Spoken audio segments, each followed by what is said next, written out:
Hola, vengo a la clase de fútbol. Hola, claro que... ¡Ay, no! Lo que me faltaba. Lo mismo digo yo. Vamos a comenzar controlando el balón. Está bien. Para ti debe ser muy sencillo porque te gustaba controlarme, ¿no? ¿Qué? Nada, empieza. Ok, vamos a patear un poco. ¿A patear? Pero al balón, no a mí. Dale, que sea gol.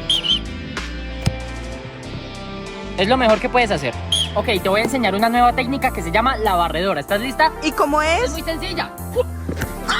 ¿Estás bien? Ay, yo no me esperaba eso. Aquí se entrena fuerte. Ya terminó el entrenamiento. Falta solamente una cosa. ¿Qué? Si le pego al palo, volvemos. Está bien. ¿Lista?